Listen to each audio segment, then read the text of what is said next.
una aplicación rápida y sencilla de las leyes de Kirchhoff.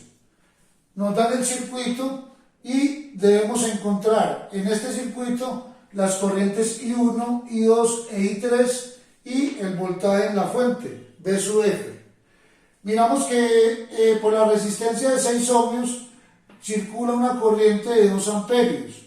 Con estos dos datos, con la corriente de 2 y con la resistencia de 6, podemos determinar el voltaje que hay en dicha resistencia. Entonces, usando la ley de Ohm, voltaje en la resistencia de 6 ohmios es igual a I por R.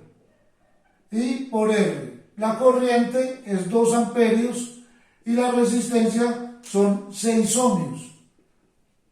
Eso nos da 12 voltios. Entonces tenemos que el voltaje en la resistencia de 6 ohmios es 12 voltios. Como la resistencia de 8 ohmios está conectada en paralelo con la resistencia de 6 ohmios, los voltajes son iguales. Entonces, en la resistencia de 8 ohmios también hay un voltaje de 12 voltios. Entonces ya tenemos el voltaje en la resistencia de 8 ohmios. Utilizando otra vez la ley de Ohm y con este voltaje y esta resistencia podemos determinar la corriente I sub A, que es la corriente que va por la resistencia de 8 ohmios. Entonces I sub A es igual voltaje sobre resistencia. 12 voltios dividido 8 ohmios. Y eso nos da 1.5 amperios.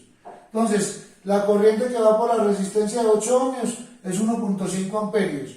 Y la corriente que va por la resistencia de 6 ohmios es 2 amperios. Entonces, vamos a encontrar la corriente I sub 1 usando la ley de Kirchhoff de corrientes en el nodo 1. Entonces vamos a decir que la suma de corrientes en el nodo 1 es igual a 0. La suma de corrientes en el nodo 1 igual a 0. Positivas las corrientes que ingresan al nodo, negativas las corrientes que se alejan del nodo. Al nodo está ingresando 2 amperios, está ingresando I sub A y está saliendo I sub 1. Entonces decimos que 2 amperios que ingresan, I sub A también ingresa, o sea, más I sub A, pero I sub A es 1.5, entonces más 1.5 menos I1 igual a 0. Y de ahí despejamos I1. Está restando, pasa a sumar. Entonces I1 es igual a 3.5 amperios. Ya tenemos la primera corriente que nos pide, I sub 1. Ahora, con esta corriente y aplicando nuevamente la ley de Ohm, vamos a encontrar el voltaje que hay en la resistencia de 10 ohmios.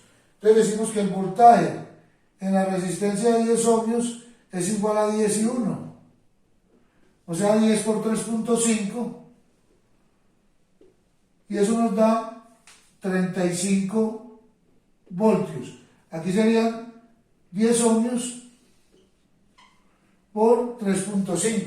Nos da 35 voltios. Ya tenemos el voltaje en la resistencia de 10 ohmios. Vamos a utilizar la otra ley de Kirchhoff, la ley de voltajes en la malla 1. Y la malla 1 para nosotros va a ser esta. Entonces, vamos a iniciar en este nodo sumando voltajes hasta que regresemos a ese mismo nodo. Y uno entra por más y sale por menos. Recordemos que aquí hay un voltaje de 35 voltios que lo acabamos de encontrar. Entonces, y acá tenemos 12 voltios. Entonces vamos a arrancar acá sumando voltajes hasta que regresemos al mismo nodo. Entonces decimos, suma de voltajes en la malla 1 es igual a 0. Y empezamos. Más 12. Más 35. Entonces, arranco en este nodo y vamos a darle la vuelta a la malla. La corriente I3 entra por más y sale por menos. Entonces menos, venimos acá, menos 12 y 3. Igual a 0.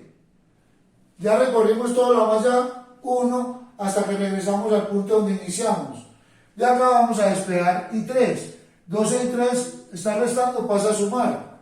Entonces decimos que 12 y 3 es igual a 12 más 35, a 47 voltios. Y despejamos I3. El 12 pasa a dividir. Entonces I3 es igual a 47 dividido 12. O sea que I3 es igual a 3.92 amperios. Ya tenemos la corriente I3, ya tenemos dos corrientes. Bien, ahora vamos a encontrar la corriente 2 y vamos a usar nuevamente la ley de corrientes de Kirchhoff, pero ahora en este nodo. Digamos que este es el nodo 2. Entonces vamos a aplicar la ley de corrientes de Kirchhoff en el nodo 2. Positivas las corrientes que ingresan al nodo 2 y negativas las que se alejan. Entonces vamos con I1.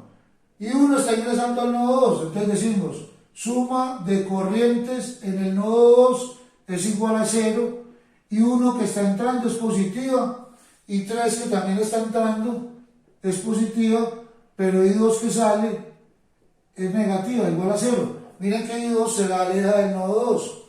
Entonces ya acabamos de despejar I2. Está restando, pasa a sumar. I2 es igual a I1 más I3. Y reemplazamos. I1 ya lo habíamos encontrado, nos había dado 3.5 ohmios. Acá la tenemos, I1. 3.5 amperios, perdón. Entonces, I2 es igual a I1, que es 3.5, más I3, que es 3.92. Y ahí tenemos la corriente I2. Eso nos da 7.42 amperios. Entonces ya tenemos las tres corrientes. Ahora debemos encontrar el voltaje en la fuente. Si nos podemos dar cuenta, la fuente de voltaje está en paralelo con la resistencia de 12 ohmios. Entonces el voltaje en la fuente es igual al voltaje en la resistencia de 12. Y eso es lo que vamos a decir acá. Voltaje en la fuente es igual a 12. El voltaje en la resistencia de 12 es I por R. 12 por I3. Entonces ahí vamos a encontrar el voltaje en la fuente. Multiplicamos 12 por la corriente 3, que es 3.92. Y eso nos da 47 voltios. Entonces BF es igual a 12 por 3.92. 12 ohmios por 3.92 amperios. Hagámoslo acá. Entonces BF es igual a 12 ohmios por 3.92 amperios. Y ahí tenemos el voltaje en la fuente. El voltaje en la fuente es igual a 47 voltios. De esta manera podemos resolver cualquier circuito usando las leyes de Kirchhoff.